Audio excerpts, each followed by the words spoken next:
Hi everybody, I'm Nikki Buffa. I'm a partner at Latham and Watkins in our Orange County and our DC offices, and I'm very happy to be with you today. And I'm joined by this accomplished panel. Here I've got Chuck Bonham, Director of the California Department of Fish and Wildlife, Jenn Eckerle, the Deputy Secretary for Oceans and Coastal Policy and Natural Resources, and the Executive Director of the Ocean Protection Council, Scott Flint, the Environmental Program Manager at the CEC, and Necy Sumait, Regional Supervisor of the Bonham Pacific Region's Office of Strategic Resources. Thanks so much for being here, guys. So I'm gonna have you talk a little bit more about yourselves. I just did a quick introduction of titles and ask you a starter question, which is, how would you describe your agency's role in permitting offshore wind? So Chuck, let's start with you and we'll go down the row. Great to be here a year later. Yeah. Apologies to all y'all. I woke up this morning. I live in the Bay Area. I got a quick cup of coffee and got on the road. And if you've ever done the drive, when I got to about the Carquinez Bridge, I realized I meant to put a suit on. I had totally forgotten in my schedule because I've been busy. If you had done that, you'd be overdressed. Yes. Our Department of Fish and Wildlife has been around a long time in some form, about 150 years. We trace to the California Constitution. We view our mission as saving nature in California. And our interface with all y'all, the plural of y'all, is as a facilitator, as a collaborator with our sister state and federal agencies, as a designer, a discussion venue, thinking through how we do something at the scale we're trying here in the ocean, which has never been tried before. And then in a more formalistic way, it's possible as the process plays out, you may need to engage with our department in a regulatory sense. If you're doing things onshore with your infrastructure, you may need approvals from us. In the offshore space, we may run into approvals from us. And that's because we have this crazy jurisdiction over basically every critter on land and in the water and all the plants in the state. So that's how you could interface with us. But right now I'd say we are in the middle of collaboration with our state agencies for the purposes of making your jobs easier and more transparent, kind of more seamless. That's great. Jenn? Thanks. I'm happy to be here again as well. I am, as Nikki introduced, I work for the Ocean Protection Council. I also work for the Resources Agency. And the Ocean Protection Council, for those of you who are not familiar, we are not a permitting agency. We are a policy agency. We are nested within the Resources Agency, and we serve as the governor's advisor on ocean and coastal policy in the state. So our role in offshore wind is really helping pull all of the state and federal agencies together, make sure that we're aligned on our approach and messaging, and maybe even more importantly, making sure that we've got best available science that's informing our decision-making and our adaptive management over time. We are also very, very focused on prioritizing and understanding impacts to coastal communities, port communities, and California Native American tribes. So really understanding understanding the risks and how we're going to avoid and mitigate. And we do our job by this coordinating role. We also have an investment component, so we can make grants for research and monitoring, on-the-ground restoration, and really helping pull all of the partners who care about the ocean together. That's great. And Scott? Scott Flint, California Energy Commission, and I also had the same problem as Chuck. I got up late, forgot to put on my suit, so I'll go with that. Thanks, Chuck, for bailing me out on that one. So folks might see a couple of titles for me floating around in the different materials, and I just wanted to say I've been working at the Energy Commission in offshore wind for the last, well, for renewable energy and then offshore wind the last 12 years. I am retired, but I went back to work day one of that to work on the AB 525 report and promised to finish that particular project. And they managed to drag it out as long as they can, and here I am again this year. So the Energy Commission's main roles as it relates to offshore wind. We are the state's primary planning and energy policy agency. and we have many other roles too, but that's one of the ones that's put us in the lead with working with BOEM, and then the legislature assigning us the responsibility of the AB 525 work. Secondly, the Energy Commission manages research funds, a huge amount of those, and in the last 2 years, we have been funding research both to assist with the development on the technical side of offshore wind and also on the environmental monitoring side. So we have been working with our partner agencies on making sure those projects are meeting the needs of what we need to know and need to figure out as we go forward. And thirdly, as a policy agency, our responsibility is to evaluate and adopt the policies that would help implement the planning that we do, in this case for offshore wind. Great, thank you, and welcome back. Great. Necy. Good afternoon, everyone. Boy, these lights are really bright. Necy Sumait. I am with the Bureau of Ocean Energy Management in the Pacific region. You've heard from three other colleagues this morning. So BOEM is charged with providing access to energy resources on the Outer Continental Shelf. So we just deal with federal waters, and we do that through a competitive leasing process. BOEM also has a robust studies program that we use to inform our decisions going forward. And when we actually have projects proposed on the lease areas, BOEM has staff for the technical and the environmental review on those projects. The Pacific region is charged with authority over the Pacific states, California, Oregon, Washington, and Hawaii. And as I said earlier, most recently with the territories and hopefully doing some work in Guam shortly. So BOEM is really, I guess, one of the reasons that we are here with offshore wind.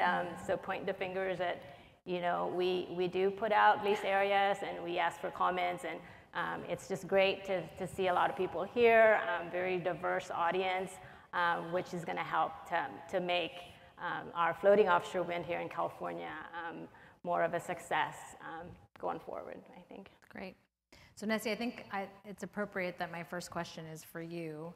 So this one is about kind of the proactive planning elements of an ideal siting program. So if you think of this, a siting program, what kind of elements might be more proactive as opposed to reactive that are important?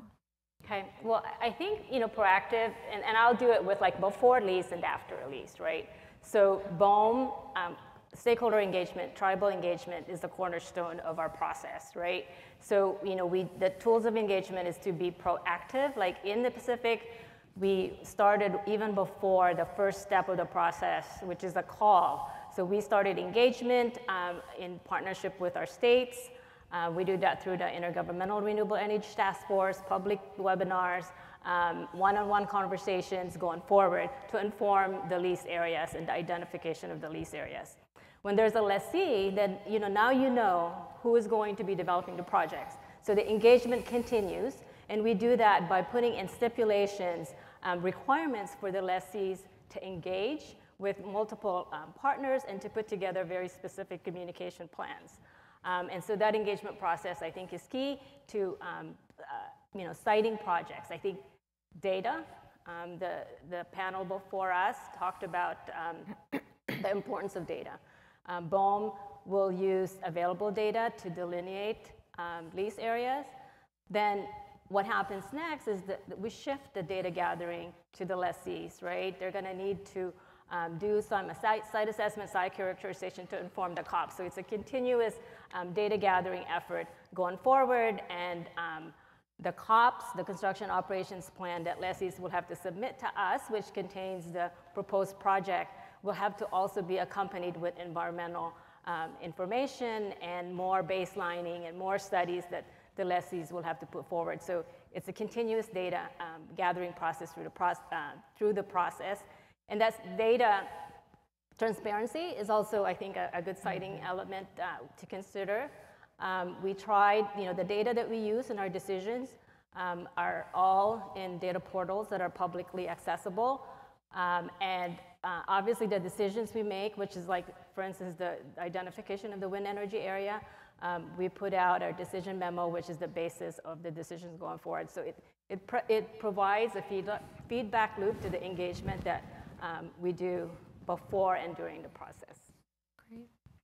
So I'm wondering, Jen, if you have anything that you'd like to add to that, but if not, I've got a transparency question for the others on the panel. I mean, I can talk all day about the data piece, and maybe we'll get into that later.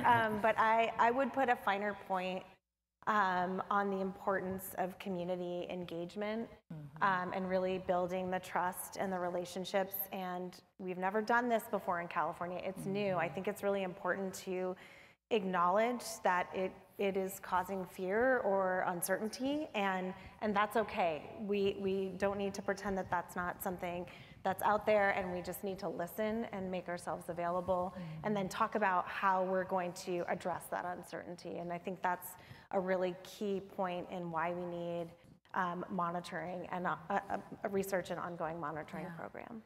Makes sense. So in terms of the data that we need for responsible siting, I'm wondering about transparency. So what kind of transparency elements do we need throughout the siting process? And maybe we'll start with Scott and then Chuck on that one. Sure. We, so way back in 2016, when we started working with the Bureau of Ocean Energy Management on the first round of leasing, the Energy Commission had the lead in helping assist with a lot of public outreach. And that has consistently been to educate folks about the technology. What is offshore wind? Why do we need it? How are we going to use it? What role does it play in California's energy mix and energy future? And I think, and a lot of that consisted of going out to local communities and having community meetings, both one-on-one meetings with local leaders by our higher level commissioners, and at the same time staff to staff with citizens and other local environmental organizations and concerned stakeholders, and doing that in partnership with BOEM. We did that quite a bit. We also reached out to tribal nations way back then to have that discussion, and affected stakeholders, some more affected than others, such as the fishing community. So I think, you know, we've done that to kind of bridge differences between state and federal processes so that we could make sure that we were consistently addressing things from both a state and federal perspective. And I think it went well, but based on what we've heard in the other panels, we need to continue to do that and a lot more of it. I think folks still don't quite understand what and why we're doing that. So we consistently strive to do that in each of our communications.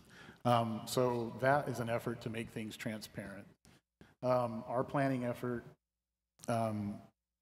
started back with the first leasing round, and you know, essentially the AB 525C space component was a planning effort, an early planning effort using best available data on trying to identify additional areas that we might want to consider go forward in a process to become lease areas at some point.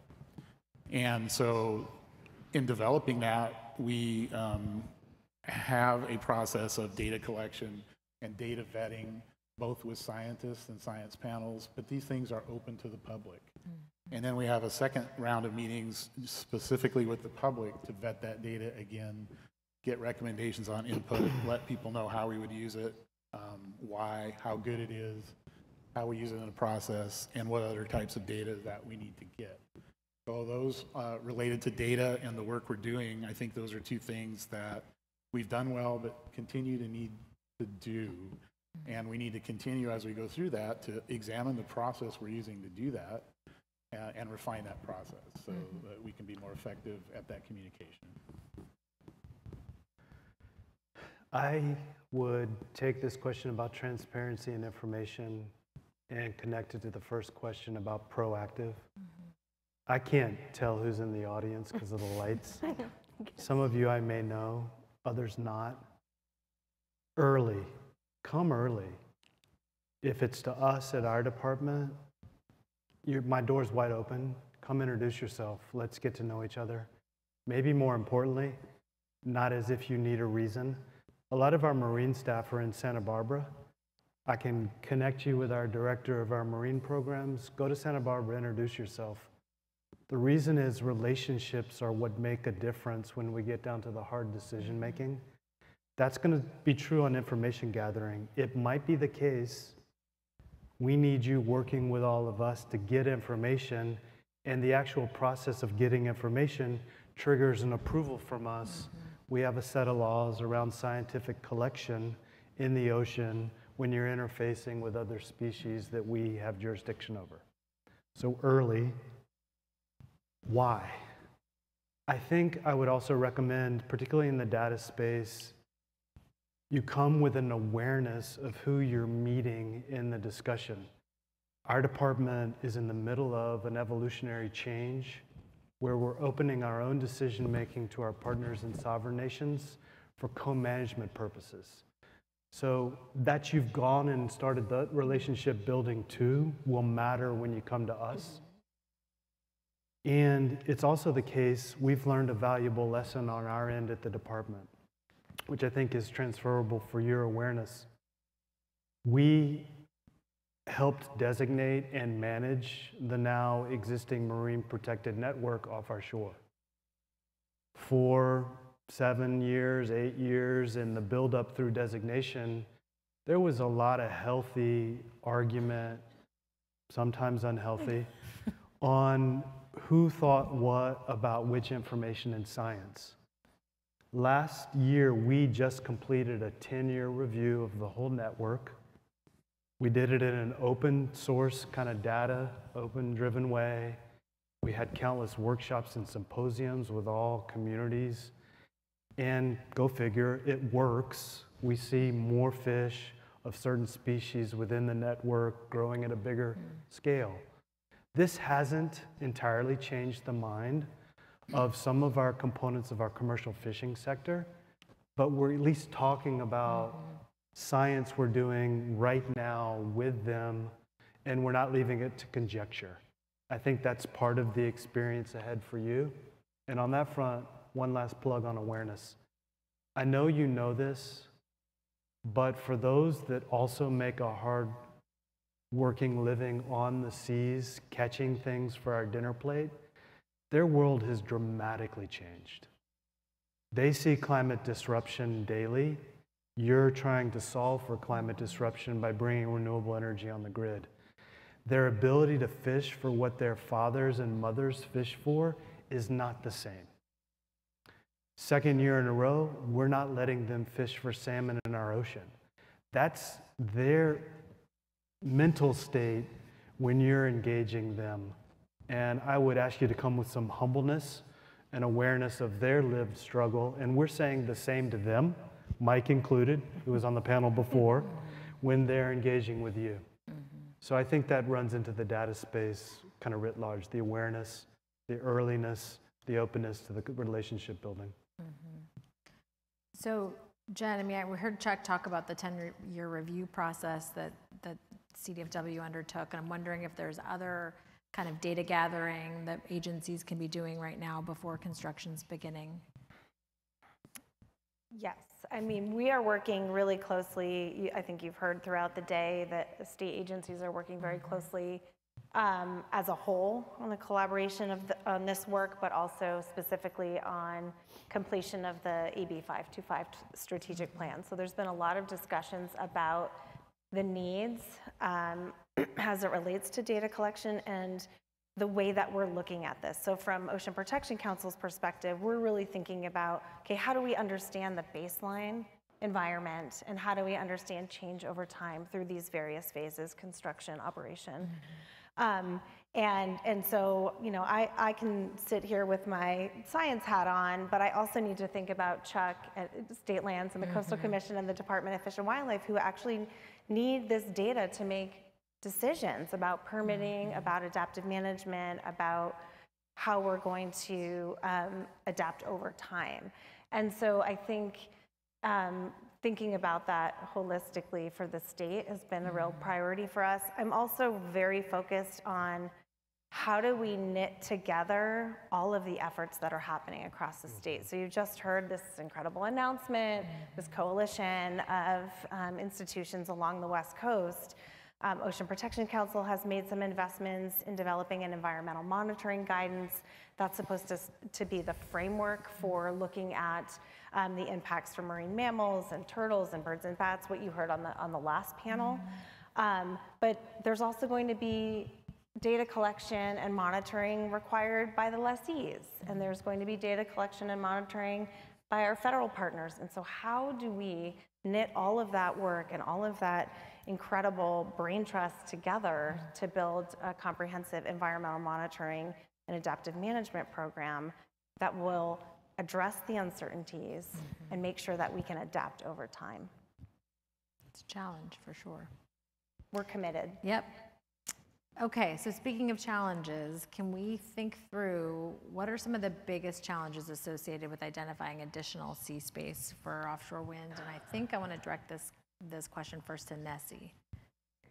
I mean, certainly there's, understanding the different resources, that's true. But I think the challenge really, and for BOEM, it's balancing the multiple uses of the ocean, right? It's like a very crowded space. You'd look out there and say it's wide open. No, there's a lot of users. And so I think the greatest challenge is balancing that and trying to be responsive to the concerns of the different perspectives and the different resources. And I think fortunately, through our partnership with our friends at NOAA, through the NCOS modeling, it's a spatial modeling process that we were able to get all the data and try to, it's a tool that has helped us to balance, how we consider the different uses. I think the other challenge too is just maybe even articulating the BOEM process. And I really think that it's sort of designed, I mean, some of you may not think this way, but there's a lot of data to be gathered. The offshore environment is different than onshore. I did onshore development before I went to BOEM, and it's not inexpensive, but it's different to work offshore. And so, BOEM's process to identify lease areas is based on available data. So we identify the lease areas, and then that lease does not give the lessee the right to construct, so then it shifts the data gathering to the lessees to inform the project that they're going to be building on the lease areas. So, I mean, I think we can't always present when we do the stakeholder engagement the questions of what kind of project, what is it going to do? And so I think after a lease, when you know who's going to be potentially developing the project, then one-on-one conversations can occur with the lessee. So, I mean, I think there's some frustrations on some people that have engaged with us because, they said the BOEM process is broken or it doesn't work. But if you look at it this way, the companies that are doing surveys, they're doing that under a lease with stipulations. And so we're able to make sure that, they're not disturbing anything and that they're providing. There is a reason for the BOEM process being this way. So, let's just see it through. I think we're making some progress with the current lessees now, and you're seeing the work there. And so I think those are the kinds of things that, in addition to just understanding the fishing concerns, the cultural concerns, there's even just, like I said, the process and just the balancing of those resources. Mm-hmm. Anybody else want to add to that? Don't lose hope. And I'm not going to oversell this, but many of you were here a year ago. We were mostly the same panel. A lot has happened in a year.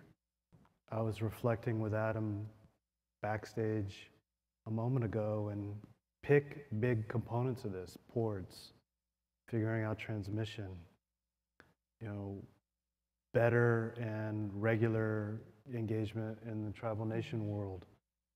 We're not done, and nothing of this is perfect, and we're probably aggravating each other collectively. But a lot has happened in the last year, and just to take that and internalize it at our department.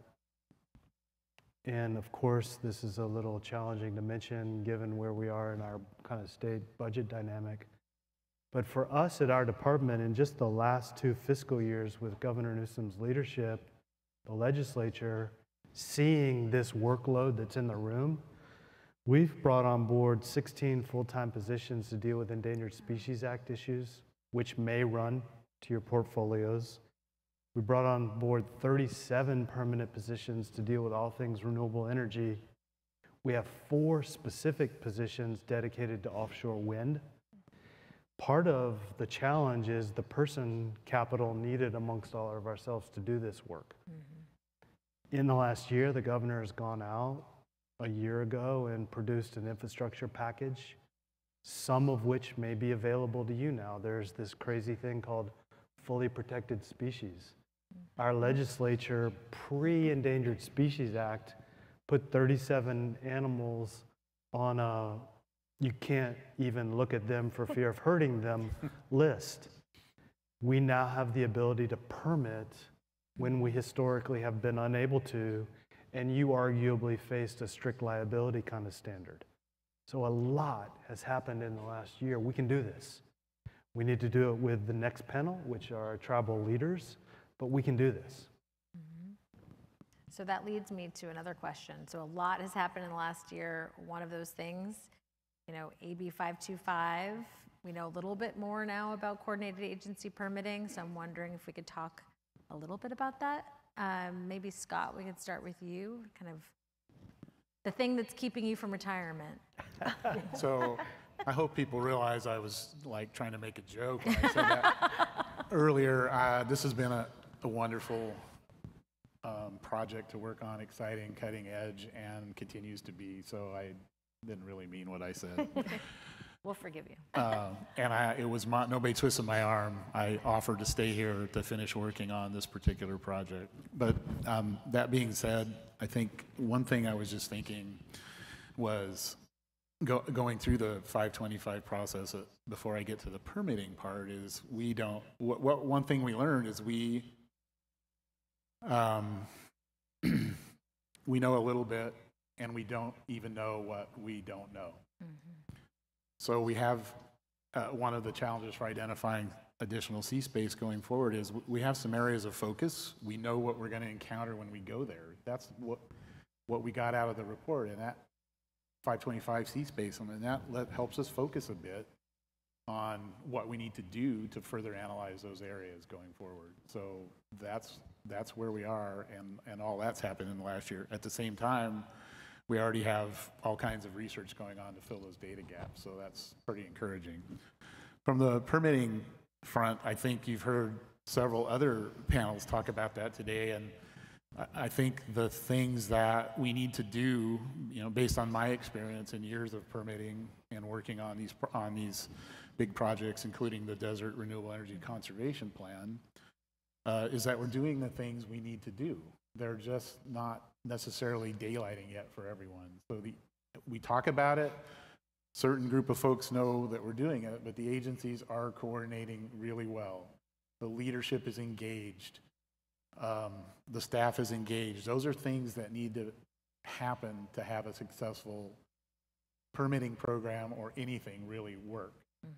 Secondly, as folks are getting familiar and building trust with each other. You heard trust earlier. Trust is important. One of the things we need to work on more is trust with the regulated community, while at the same time respecting the resource agencies' need to distance themselves a bit to make permit decisions. So that's another reason we have a mix of agencies with a mix of different responsibilities that can come to bear on this issue and work with each other to cross over and fill all those gaps in.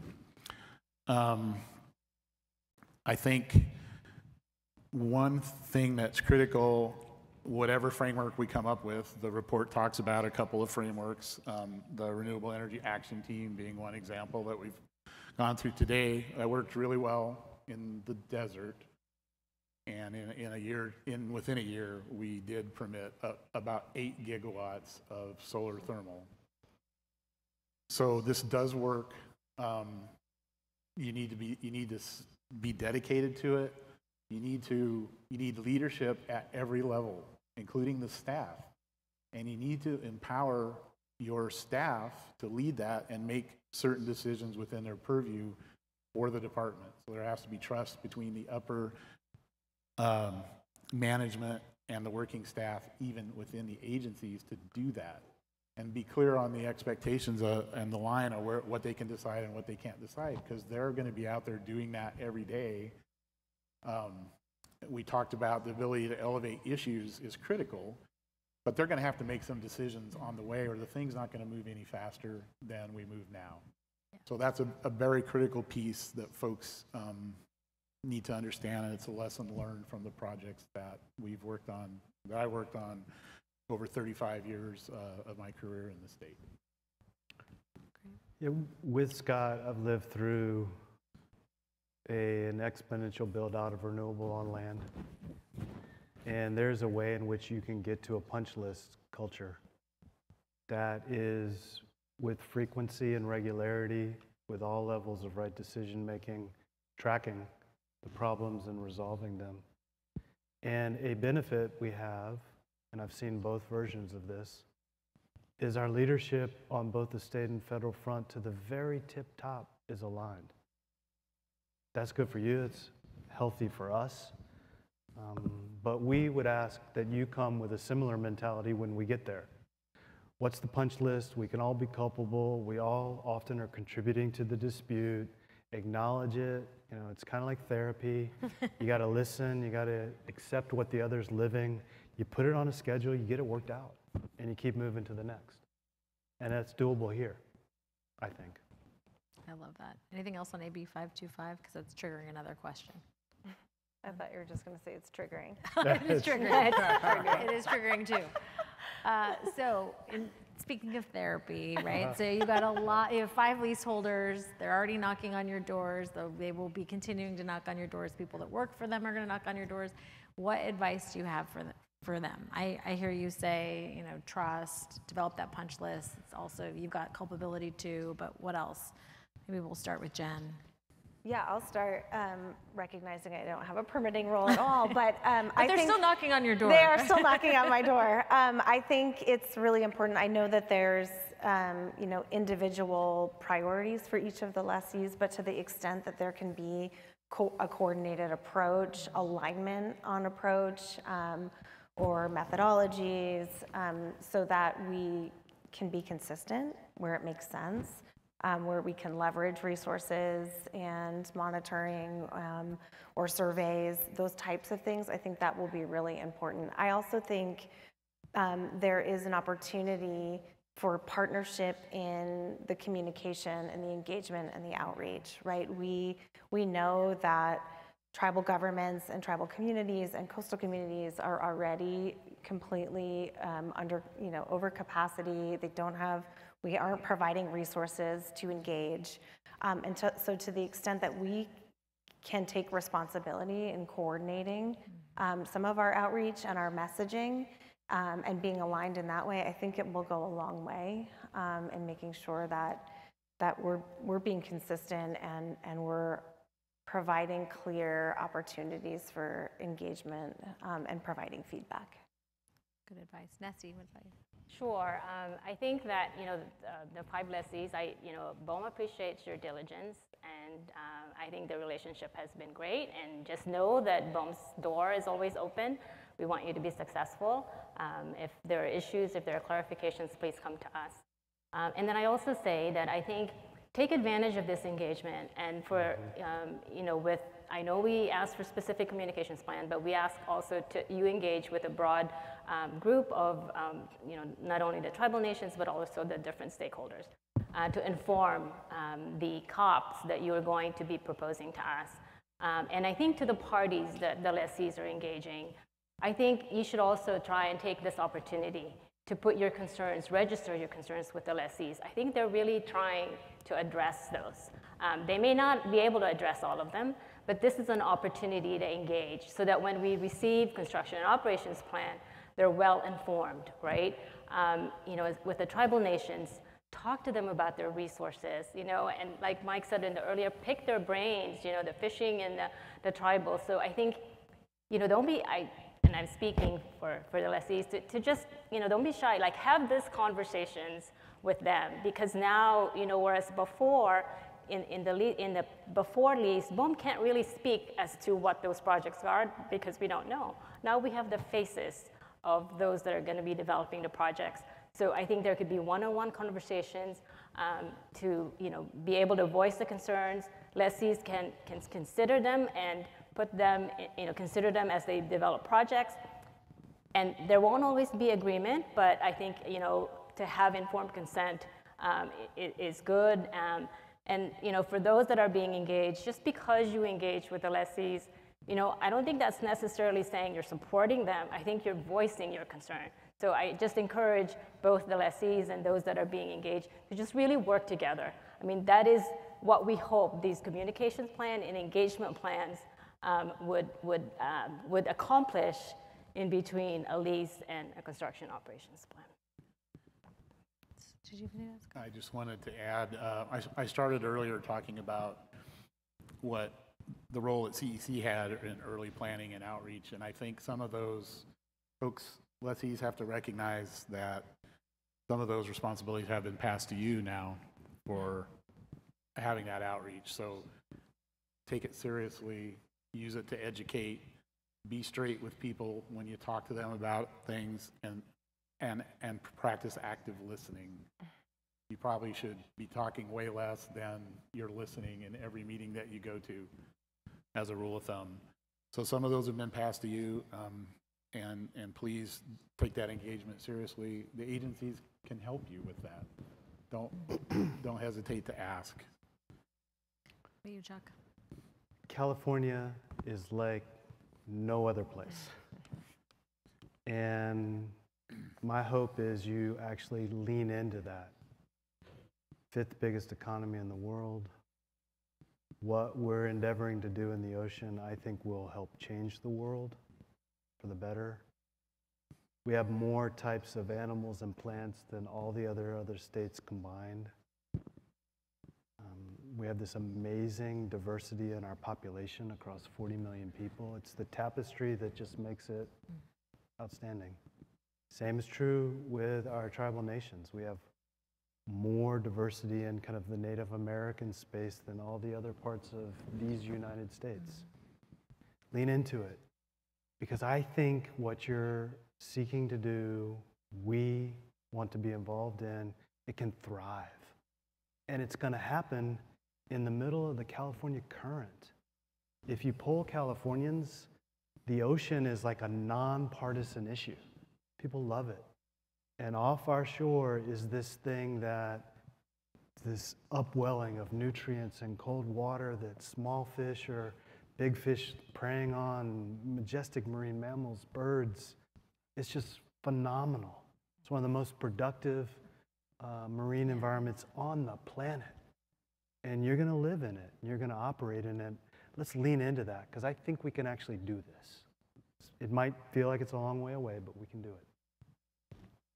So you offered some advice, and I know, Scott, you mentioned some things that the CEC has done by way of engagement with tribal communities and others. But I guess I'm wondering now, kind of what are the things that your agencies can do to kind of help with engagement with our communities and fishermen, indigenous groups, even now, understanding that a lot of this responsibility is on the leaseholders? What are your agencies going to do to help, though? Well, I'll start. I mean, I think, in those engagement processes and in those communications, BOEM is present, right? If you're holding meetings with the parties, we attend those. Progress reports are posted, and as those are, if there are any issues, BOEM is there. BOEM does not go away once there's a lease. I think that, I think that whereas the responsibility to coordinate all the meetings, that's a lessee, but BOEM will always be there. I think, the other thing that for the existing leases, another place where you can help us going forward is, the programmatic EIS. That document can be only as good as what we all make it to be. put in your concerns, put in your inputs. It's intended to, look at programmatic avoidance, mitigation, monitoring. I forgot the other M. But it's really to inform, like a look ahead to what we can expect for projects that we should think about. So that's another place for engaging on the current leases. I mean, we have, I would say, plenty of opportunities for pre-lease kinds of engagement. And as we move forward in the second leasing for California, we will surely have those opportunities available to everyone. Any other examples? I think that folks can be available to, if you have questions about how things went in different outreach or how to approach certain issues or how things might go and what works and doesn't work.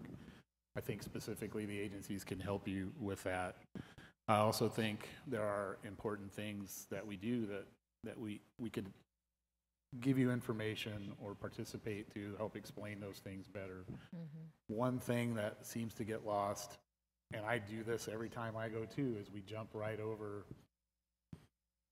Folks ask, why is the solution to all of our problems offshore wind? Why is it not solar rooftops? Why is it not more solar in the desert? And we forget to explain that we're doing all of those things and how much of it we are doing. So that sets a context for the whole conversation, and we can help with information like that you can take to talk to the different groups and things like that. That's great. That's what I'm thinking that we can offer. That's all I'm willing to offer. So you're going to give everybody your phone number here. That's all I'm willing to commit my successors to at the Energy Commission. Convenient.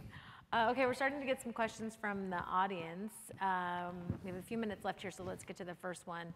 How are agencies like Bonham and the CEC making their data usable by researchers and other agencies? So often we see some of the data shared to the public in a PDF format isn't very helpful for some of the researchers out there. Talk a little bit about that and transparency there. Certainly spatial data is available. For California, we use Data Basin, and for Oregon, we use the Oregon Toolkit, and then of course the NCOS work. All of our data is, the spatial data is available. And if published reports are also, the links are posted on our website, so that's also available. And if you can't find it, you can call us and see if we can help you with the particular data that you're looking for in a referenced report. Chuck, do you have anything on this one? I don't. I'm just looking at the second one and trying to think how I'm going to answer that. The second one. So this question's around AB 525 and the tribal sovereignty of their ancestral ocean territories, and trying to think through, what has there been, if any, meaningful consideration of the inclusion of the tribes in the selection and permitting process? Let me start with something very big picture. My department's a work in progress. Historically, we've thought we were the sole decider on all things fish and wildlife and plants. Turns out there's an original steward that's been here since the beginning of time that did a pretty good job. It's difficult on our side to truly understand how we move faster to co-management, where we're equal sovereigns with nations that predate us. That's where we're headed. It's not perfect. It's often messy. We're learning a lot, but we're sincere about meaningful inclusion. I don't exactly know how this is going to play out in the ocean space. Jenn and I and others are aware that many of our partners and nation partners are pursuing really novel approaches to their voice in their ancestral ocean territories. I don't have the answer. We just have to keep the conversation going and getting better together on this front because it's the right thing to do. Jenn? Yeah, I'll just add that this is a huge priority for the Secretary for Natural Resources and the Natural Resources Agency as a whole. The Ocean Protection Council is incredibly focused on how we do this. And we are prioritizing co-stewardship. We're trying to figure out what co-management looks like from the state side. And I know in the conversations that we've been having around the strategic plan, there's been an incredible amount of focus on how we make sure that this component, both around tribal communities and coastal communities as a whole, are elevated into the decision making and the priority setting. Well, with that, I just want to say thank you very much for your advice and your thoughtful answers to these questions. And let's all say thank you very much to the panelists.